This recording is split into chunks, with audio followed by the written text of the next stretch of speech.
Hello all, welcome to daily current affairs classes. ఈరోజు మనం 1 September current అఫైర్స్ను discuss చేద్దాం. ఈరోజు వార్తల్లో ఉన్న మొదటి అంశం ఇండియన్ మొబైల్ కాంగ్రెస్ ఐఎంసి 2025 సదస్సు అనేది తాజాగా కేంద్ర కమ్యూనికేషన్ మినిస్టర్ జ్యోతిర్ ఆదిత్య సింధియా గారు న్యూఢిల్లీలో ప్రారంభించడం జరిగింది. ఈ ఇండియన్ మొబైల్ కాంగ్రెస్ 2025 ఎక్కడ జరుగుతుంది అంటే న్యూఢిల్లీలో జరుగుతుంది. దీన్ని ఎవరు ప్రారంభించారు? కేంద్ర కమ్యూనికేషన్ మినిస్టర్ జ్యోతిర్ ఆదిత్య సింధియా గారు దీన్ని ప్రారంభించడం జరిగింది. ఈ ఇండియా మొబైల్ కాంగ్రెస్ లో జ్యోతిర్ ఆదిత్య సింధియా గారు ఒక మొబైల్ అప్లికేషన్ కూడా ప్రారంభించడం జరిగింది. ఓకే, ఈ ఇండియా మొబైల్ కాంగ్రెస్ లో ఒక మొబైల్ ఏఐ అప్లికేషన్ ను ప్రారంభించడం జరిగింది. ఈ యాప్ అనేది ఏఐ ఆధారితతో పనిచేయడం జరుగుతుంది. ఇది మెరుగైన నెట్వర్కింగ్, ఇంటరాక్టివ్ అంశాలతో ఈ ఎక్స్పో యొక్క అనుభవాన్ని మెరుగుపరచడంలో ఇది ఉపయోగపడుతుందని ఈ మొబైల్ అప్లికేషన్ ను ప్రారంభించడం జరిగింది. ఓకే, ఈ మొబైల్ అప్లికేషన్ ఎవరు ప్రారంభించారంటే జ్యోతిర్ ఆదిత్య సింధియా గారు ప్రారంభించడం జరిగింది. దీనికి రిలేటెడ్గా మనం ఈ IMC Indian mobile Congress observe చేస్తే ఇది భారతదేశంలోని అతి పెద్ద టెలికాం టెక్నాలజీ మరియు డిజిటల్ ఇన్నోవేషన్ వేదిక. ఇది ఎప్పుడు ప్రారంభమైంది అంటే 2017లో ఇది ప్రారంభం అవ్వడం జరిగింది. దీన్ని ఎవరు నిర్వహిస్తున్నారు అంటే డిఓటి, డిపార్ట్మెంట్ ఆఫ్ టెలికమ్యూనికేషన్ మరియు Cellular Operation Association of India మరియు Cellular Operation Association of India సంయుక్తంగా ఈ ఇండియా మొబైల్ కాంగ్రెస్ ను నిర్వహించడం జరుగుతుంది. దీన్ని ఎవరెవరు నిర్వహిస్తున్నారు అంటే డిపార్ట్మెంట్ ఆఫ్ టెలికమ్యూనికేషన్ మరియు cellular operator association of India వీటిని సంయుక్తంగా నిర్వహించడం జరుగుతుంది. ఈ ఇండియా మొబైల్ కాంగ్రెస్ 2025 అబ్జర్వ్ చేస్తే ఇది ఎన్నో ఎడిషన్ అంటే ఇది 9వ ఎడిషన్. ఇది 9th ఎడిషన్. ఎక్కడ జరుగుతుంది అంటే న్యూఢిల్లీలో జరుగుతుంది. ఈ ఎడిషన్లో కొత్తగా ఒక ఏఐ ఆధారిత యాప్ను తీసుకురావడం జరిగింది కదా. ఇప్పుడు దీని యొక్క థీమ్ని మనం అబ్జర్వ్ చేస్తే future tech for digital Bharat, future tech for digital Bharat అనే థీమ్తో ఈ ఐఎంసి 2025 అనేది తీసుకురావడం జరిగింది. మన ఎగ్జామ్ పర్స్పెక్టివ్లో ఈ థీమ్ అనేది చాలా important. Future tech for digital Bharat, భవిష్యత్తు సాంకేతిక డిజిటల్ భారత్ కోసం. Okay, future tech for digital Bharat ఇది ఎన్నో ఎడిషన్ అంటే 9th ఎడిషన్. ఈ ఎడిషన్ అనేది అధికంగా 6G, AI, quantum computing, cyber security, internet of things, satcom వంటి రంగాలపై ఇది దృష్టి సారించడం జరుగుతుంది. ఈ ఎడిషన్లో మేజర్గా ఇటువంటి సెక్టార్లపై ఇది ఫోకస్ చేయడం జరుగుతుంది. ఇప్పుడు మనం ఈ సదస్సులో తీసుకొచ్చిన ఈ ఐఎంసి 25 యాప్ యొక్క ప్రత్యేకతలు మనం అబ్జర్వ్ చేస్తే ఇది ఒక ఏఐ ఆధారిత పర్సనలైజ్ యాప్. ఇది మెరుగైన నెట్వర్కింగ్ తీసుకురావడంలో సహాయపడడం జరుగుతుంది. ఇది మెరుగైన నెట్వర్కింగ్ ను తీసుకురావడంలో సహాయపడుతుంది. దీని ద్వారా భారతదేశం యొక్క ప్రాధాన్యత మనం అబ్జర్వ్ చేస్తే ఇది డిజిటల్ ఇండియా విజన్ 2047లో కీలక టెక్నాలజీ ఆధారిత వృద్ధికి ఇది మద్దతు ఇవ్వడం జరుగుతుంది. ఈ సదస్సు అనేది 2047 డిజిటల్ ఇండియా విజన్ లో భాగంగా టెక్నాలజీ ఆధారిత వృద్ధికి ఇది మద్దతు ఇవ్వడం జరుగుతుంది. మరియు భారత్ను గ్లోబల్ 6G లీడర్గా నిలపడంలో ఈ సదస్సు అనేది కీలకంగా వ్యవహరించడం జరుగుతుంది. ఇది భారత్ను గ్లోబల్ లెవెల్లో 6G లీడర్గా నిలపడంలో ఇది సహాయపడడం జరుగుతుంది. స్టార్టప్, ఎంఎస్ఎంఈలకు ఇన్నోవేషన్లో కూడా ఇది ప్రోత్సాహం అందించడం జరుగుతుంది. నెక్స్ట్ వార్తల్లో ఉన్న ఇంపార్టెంట్ ఇండెక్స్ మనం అబ్జర్వ్ చేస్తే గ్లోబల్ పీస్ ఇండెక్స్ 2025. తాజాగా ఈ గ్లోబల్ పీస్ ఇండెక్స్ ను ఎవరు విడుదల చేశారు అంటే institute for economics and Peace, IEP, Institute for economics and piece అనేది ఈ గ్లోబల్ పీస్ ఇండెక్స్ ను విడుదల చేయడం జరుగుతుంది. ఓకే, ఈ గ్లోబల్ పీస్ ఇండెక్స్ ను ఎవరు విడుదల చేస్తారు అంటే institute for economics and piece అనేది దీన్ని విడుదల చేయడం జరుగుతుంది. ఇది ఎన్నో ఎడిషన్ అంటే ఇది 19వ ఎడిషన్. ఇది 19వ ఎడిషన్. దీనిలో భాగంగా మొత్తంగా 163 దేశాలను ఈ ఇండెక్స్ లో భాగంగా అంచనా వేయడం జరిగింది. టోటల్ గా 163 దేశాలను ఇందులో కౌంట్ చేయడం జరిగింది. అందులో భాగంగా సింగపూర్ అనేది ఏషియాలోనే మొదటి స్థానంలో నిలవడం జరిగింది. ఓకే, సింగపూర్ అనేది ఏషియాలో మొదటి స్థానంగాను ప్రపంచంలో 6వ స్థానంలో నిలవడం జరిగింది. ఓకే, ఇది ర్యాంకులో చాలా ఇంపార్టెంట్. ఏషియాలో మొదటి స్థానంగా ఏ దేశం అంటే సింగపూర్, ప్రపంచంలోనైతే ఇది 6వ స్థానంలో నిలవడం జరిగింది. ఓకే, ఆసియాలోనే అత్యంత సురక్షిత దేశంగా సింగపూర్ అనేది మొదటి స్థానంలో నిలవడం జరిగింది. ప్రపంచంలో 6వ స్థానంలో ఇది నిలవడం జరిగింది. 2024 నుండి ఒక స్థానం తగ్గిన శాంతి స్కోర్లో ఇది మెరుగుపడడం జరిగింది. దీనికి కారణం ఏమిటంటే సామాజిక స్థిరత్వం, ఎకనామికల్ స్టెబిలిటీ అని ప్రజా భద్రతలో ఇది బలమైన నిబద్ధత కారణంగా ఇది ఏషియాలోనే మొదటి స్థానంలో నిలవడం జరిగింది. ఇందులో భారతదేశం యొక్క స్థానం మనం అబ్జర్వ్ చేస్తే ప్రపంచ ర్యాంకులో ఇది 115వ స్థానంలో నిలవడం జరిగింది. ఓకే, భారతదేశం ఎంతో పొజిషన్లో ఉంది అంటే 115వ పొజిషన్లో భారతదేశం ఉంది.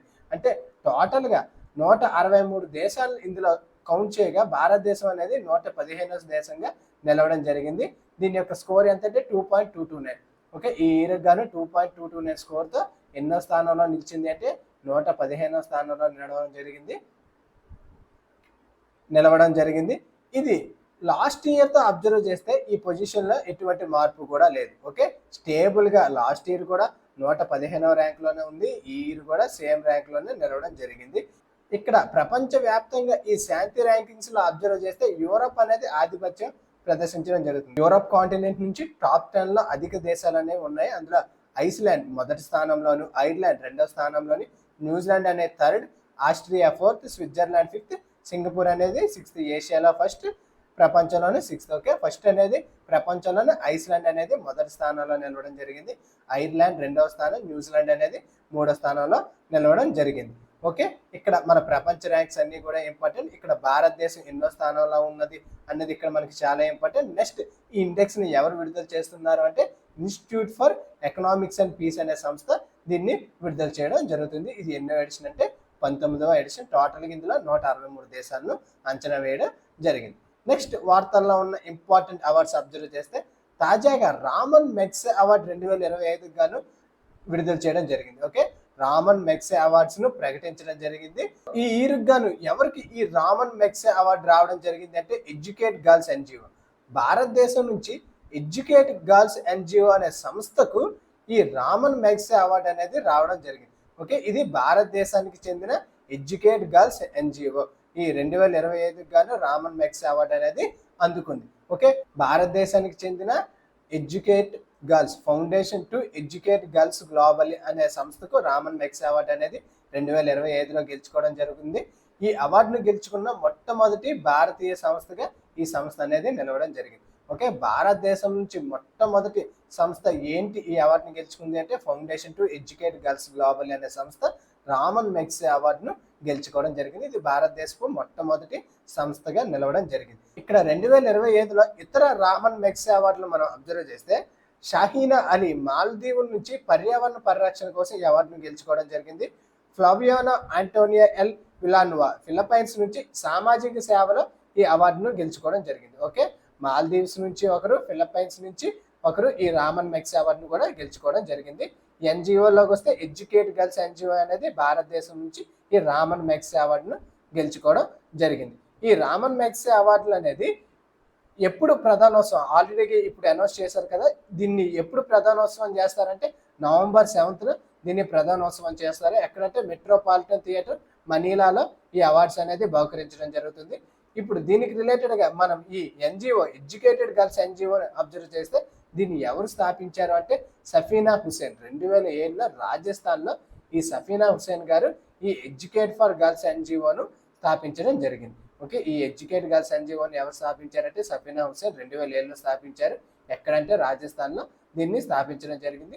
ఈ ఎడ్యుకేట్ గర్ల్స్ ఎన్జిఓ యొక్క ముఖ్య లక్ష్యం ఏమిటంటే గ్రామీణ మరియు వెనుకబడిన ప్రాంతాల్లో బాలికలకు విద్యను ప్రోత్సహించడం. ఓకే, మేజర్గా మనం అబ్జర్వ్ చేస్తే వెనుకబడిన ప్రాంతాల్లో మరియు గ్రామీణ ప్రాంతాల్లో బాలికలు తక్కువగా చదువుకోవడం జరుగుతుంది. వాళ్ళపై ఫోకస్ చేసుకుందుకు వాళ్ళను చదువు వైపు దృష్టీకరించడానికి ఈ ఎన్జిఓ అనేది వర్క్ చేయడం జరుగుతుంది.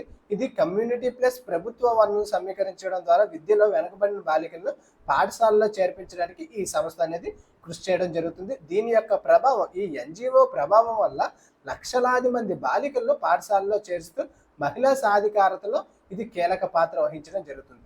ఈ ఎన్జిఓ అనేది ఈ మహిళా సాధికారతలో కీలకమైన పాత్ర కూడా పోషించడం జరుగుతుంది. ఇప్పుడు మనకి ఎగ్జామ్ పర్స్పెక్టివ్లో ఈ రామన్ మెగ్సే అవార్డ్స్ గురించి మనం అబ్జర్వ్ చేస్తే దీన్ని ఎప్పుడు స్థాపించారు అంటే 1957లో దీన్ని స్థాపించడం జరిగింది. ఓకే, 1957లో దీన్ని స్థాపించగా మొదటి అవార్డు ఏ ఇయర్లో బహుకరించారంటే 1958లో మొదటి అవార్డును బహుకరించారు. ఇది అమెరికాలోని రాక్ ఫెల్లర్ బ్రదర్స్ ఫండ్ మద్దతు సహాయంతో దీన్ని ఏర్పాటు చేయడం జరిగింది. ఈ రామన్ మెగ్సే అవార్డుని ఎప్పుడు స్థాపించడం జరిగింది అంటే 1957లో దీన్ని ప్రారంభించడం జరిగింది.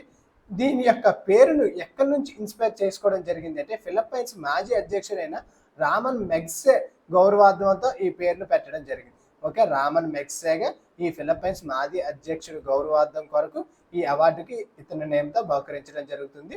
ఆయన్ను పీపుల్స్ ప్రెసిడెంట్గా కూడా పిలవడం జరుగుతుంది. ఓకే, ఈ రామన్ మెగ్సేగాని పీపుల్స్ ప్రెసిడెంట్గా కూడా పిలిచేవారు. దీన్ని ఎవరు ప్రదానం చేస్తారు, ఎవరు ఈ అవార్డుని బహుకరిస్తారు అంటే రామన్ మెగ్సే ఫౌండేషన్. మనీలాలో అంటే ఫిలిప్పైన్స్ క్యాపిటల్ మనీలాలో ఉండే ఈ రామన్ మెగ్సే ఫౌండేషన్ అనేది దీన్ని బహుకరించడం చేస్తుంది. ఏ ఏ రంగాల్లో ఈ అవార్డుని ఇవ్వడం జరుగుతుంది అంటే government services, public services, community leadership, journalism, peace and international understanding, emergent leadership, ఈ రంగాల్లో ఈ అవార్డ్స్ అనేది బహుకరించడం జరుగుతుంది. దీని యొక్క ప్రతిష్టత మనం అబ్జర్వ్ చేస్తే అవార్డు అనేది ఏషియాలోనే అత్యంత గౌరవప్రదమైన అవార్డు. దీన్ని చాలా వరకు ఏషియన్ నోబెల్గా కూడా పిలవడం జరుగుతుంది. ఓకే, ఈ రామన్ మెగ్సే అవార్డును ఏషియన్ నోబెల్గా కూడా పిలవడం జరుగుతుంది. ఇది ప్రతి సంవత్సరం సెప్టెంబర్ 1న అంటే అటు ఇటుగా సెప్టెంబర్ 1న దీన్ని అనౌన్స్ చేయడం జరుగుతుంది. దీని అవార్డును నవంబర్లో బహుకరించడం జరుగుతుంది. ఈ అవార్డులో భాగంగా ఒక పథకం రామన్ మెగ్సే చిత్ర పథకం మరియు సర్టిఫికేట్ మరియు నగదును కూడా ఇవ్వడం జరుగుతుంది. ఈ బహుమతిలో ఒక పథకం, సర్టిఫికేట్, మనీ కూడా ఉండడం జరుగుతుంది.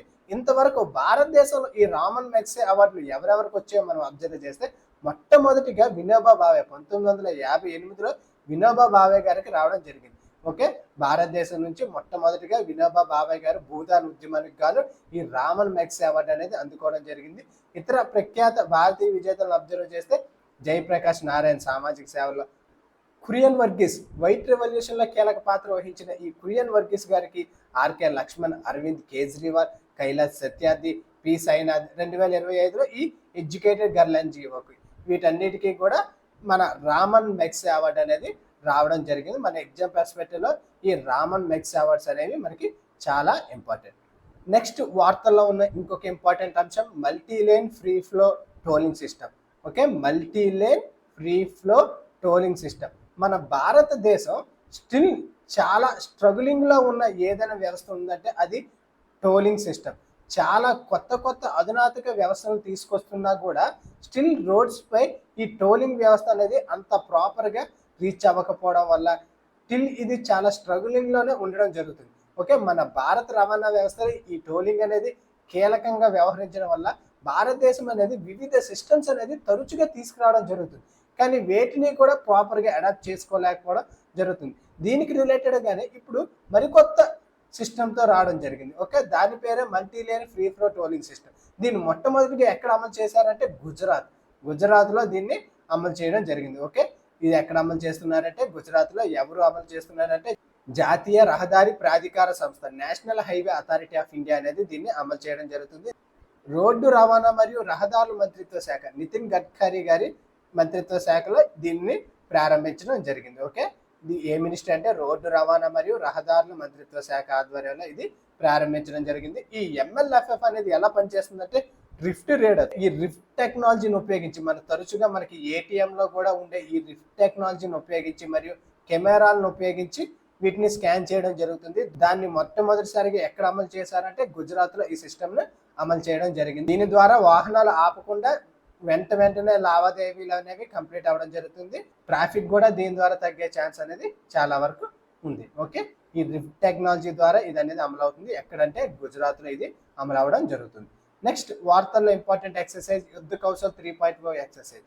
ఓకే, ఇది ఎక్కడ జరుగుతుందంటే ఈస్టర్న్ హిమాలయాలో కమేంగ్ ప్రాంతంలో ఈ యుద్ధ కౌశల్ 3.0 ఎక్సర్సైజ్ అనేది జరుగుతుంది. ఎక్కడ ఈస్టర్న్ హిమాలయ కమేంగ్ ప్రాంతంలో. దీన్ని ఎవరు నిర్వహిస్తున్నారంటే ఇండియన్ ఆర్మీ అనేది నిర్వహించడం జరుగుతుంది. దీని యొక్క ప్రధాన లక్ష్యం ఏమిటంటే మోడర్న్ టెక్నాలజీ అంటే ఏఐస్ కానీ యుఏవీలు సెన్సార్ నెట్వర్క్లను ఉపయోగించి సాంప్రదాయ యుద్ధ నైపుణ్యాలతో కలిపి ఒక నిర్ణయాత్మక యుద్ధ భూమి ప్రయోజనం సాధించడం ఈ యుద్ధ కౌశల్ 3.0 వ్యాయామం యొక్క ముఖ్య లక్ష్యం. అంటే మన యుద్ధాల్లో ఈ అధునాతిక సాంకేతికను పరీక్షించడం ఈ ఎక్సర్సైజ్ యొక్క ముఖ్య ఉద్దేశం. దానికోసమే ఇది ట్రయల్స్ వేయడం జరుగుతుంది. దీని యొక్క ప్రత్యేకత ఏమిటంటే కొత్తగా అభివృద్ధి చేసిన Ashni ASHNI platoons advanced sensing and hi-tech networking integration కార్యాచరణలో భాగంగా దీన్ని ప్రవేశపెట్టడం జరిగింది. దీని ద్వారా భారత రక్షణ పరిశ్రమ భాగస్వామ్యం అనేది హైలైట్ చేయబడుతుంది. మరి ఆత్మనిర్భర్ భారత్ లక్ష్యాన్ని ప్రతిబింబించేలా ఈ స్వదేశీ టెక్నాలజీ వినియోగం అనేది జరుగుతుంది. ఓకే, ఈ ఎక్సర్సైజ్లో ఈ స్వదేశీ టెక్నాలజీను ఉపయోగించడం జరుగుతుంది. నెక్స్ట్ వార్తల్లో ఉన్న ఇంపార్టెంట్ AI ఆధారిత అనువాద సాధనం ఆదివాణి. ఆదివాణి అనేది ఒక ఏఐ ఆధారిత గిరిజన భాష అనువాద సాధనం. ఓకే, ఇది ఒక ఏఐ టూల్. దీన్ని ఎవరు ప్రారంభించారు అంటే గిరిజన వ్యవహారాల మంత్రిత్వ శాఖ. దీన్ని ఎవరు ప్రారంభించారు? గిరిజన వ్యవహారాల మంత్రిత్వ శాఖ దీన్ని ప్రారంభించడం జరిగింది. దీన్ని ఎవరు అభివృద్ధి చేశారంటే ఐఐటి ఢిల్లీ. ఐఐటి ఢిల్లీ నేతృత్వంలోని BITS Pilani, IIT Hyderabad, IIT Nava Raipur వీళ్ళ భాగస్వామ్యంతో జార్ఖండ్, ఒరిస్సా, మధ్యప్రదేశ్, ఛత్తీస్గఢ్, మేఘాలయ రాష్ట్రాల సహకారంతో ఈ ఏఐ ఆధారిత ఆదివాణి టూల్ని అభివృద్ధి చేయడం జరిగింది. ఇక్కడ ఏ ఐఐటి పార్టిసిపేట్ చేసిందంటే ఐఐటి ఢిల్లీ దీనికి నేతృత్వం వహించడం జరిగింది. ఓకే, ఐఐటి ఢిల్లీ నేతృత్వంలో ఈ ఏఐ ఆధారిత ఆదివాణి గిరిజన భాష టూల్ అనేది అభివృద్ధి చేయడం జరిగింది. దీని యొక్క ప్రత్యేకత ఏమిటంటే భారతదేశంలోని మొదటి ఏఐ ఆధారిత గిరిజన భాష అనువాద సాధనం. ఓకే, ఇది భారతదేశంలోనే మొట్టమొదటి ఏఐ ఆధారిత గిరిజన భాష అనువాద సాధనం. దీని యొక్క ప్రత్యేక లక్ష్యాలను మనం అబ్జర్వ్ చేస్తే ఇది హిందీ ఇంగ్లీష్ నుండి గిరిజన భాషలకు మరియు గిరిజన భాషలను హిందీ ఇంగ్లీష్లోకి తర్జుమా ట్రాన్స్లేట్ చేయడం జరుగుతుంది. అంటే ఇది రియల్ టైం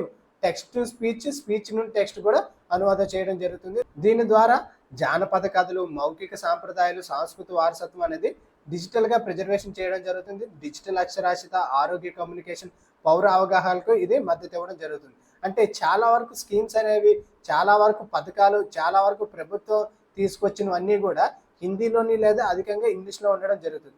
సో ఇది గిరిజనులకు ఉపయోగపడేలా వీటిని వాళ్ళ యొక్క లోకల్ లాంగ్వేజ్లోకి ఇవి తర్జుమా చేయడానికి ఉపయోగపడడం జరుగుతుంది. ఇప్పుడు తీసుకొచ్చిన ఈ బీటా వెర్షన్ అనేది ఏ ఏ భాషకు మద్దతు ఇస్తుందంటే ఒడిస్సాలో సంతాలి, మధ్యప్రదేశ్లో భిల్లి, జార్ఖండ్ ముండారి, గోండి, ఛత్తీస్గఢ్ ఈ భాషలకి ఇది మద్దతు ఇవ్వడం జరుగుతుంది. అంటే ఇది ట్రాన్స్లేట్ చేయడం జరుగుతుంది ఈ భాషల్లోకి. ఓకే, ఇక్కడ మన ఎగ్జామ్ పర్స్పెక్టివ్లో ఈ ఆదివాణి అనేది దేనికి రిలేటెడ్ అంటే ఏఐ ఆధారిత గిరిజన భాష టూల్ అనమాట. దీన్ని ఎవరు ప్రారంభించారు?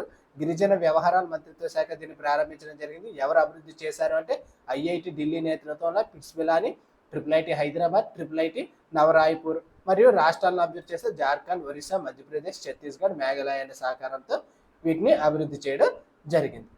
నెక్స్ట్ వార్తల్లో ఉన్న ఇంపార్టెంట్ ఒప్పందం మనం అబ్జర్వ్ చేస్తే తాజాగా ఐసీసీ ఇంటర్నేషనల్ క్రికెట్ కౌన్సిల్ అనేది గూగుల్తో ఒక వ్యూహాత్మక ఒప్పందం అనేది కుదుర్చుకోవడం జరిగింది. ఓకే, ఐసీసీ అనేది ఎవరితో ఒక ఒప్పందం కుదుర్చుకుందంటే గూగుల్తో ఒప్పందం కుదుర్చుకోవడం జరిగింది. ఎందుకోసం అంటే ఉమెన్స్ క్రికెట్ లీగ్ ఆధునీకరించడం మరియు ఉన్నతీకరించడం కోసం ఈ ఐసీసీ అనేది గూగుల్తో ఒక ఎంఓయూను కుదుర్చుకోవడం జరిగింది. ప్రపంచ స్థాయిలో మహిళల యొక్క క్రికెట్ను ఉన్నతీకరించడం మరియు డిజిటల్ యాక్సెసిబిలిటీ, ఫ్యాన్ ఎంగేజ్మెంట్ మెరుగుపరచడం, ప్రపంచవ్యాప్తంగా మహిళా క్రికెట్ వృద్ధికి ఊతమివ్వడం, నెక్స్ట్ జరగబోయే ఐసీసీ మహిళా క్రికెట్ వరల్డ్ కప్ మరియు ఐసీసీ మహిళా T20 వరల్డ్ కప్లకు ఇది సహకారం అనేది అందించనుంది. వీటన్నిటికీ కూడా ఈ గూగుల్ అనేది ఐసీసీతో ఒక ఒప్పందం అనేది కుదుర్చుకోవడం జరిగింది. ఓకే, అది ఫ్రెండ్స్ ఈ రోజున్న ఎంటైర్ కరెంట్ అఫైర్స్. ఈ పీడిఎఫ్ని బోత్ ఇంగ్లీష్ అండ్ తెలుగు మీడియంలో వీడియో కింద డిస్క్రిప్షన్లో టెలిగ్రామ్ ఛానల్ ఇవ్వడం జరిగింది. ఆ టెలిగ్రామ్ ఛానల్లో ఈ పీడిఎఫ్ను అప్లోడ్ చేస్తున్నాను. Thank you for watching.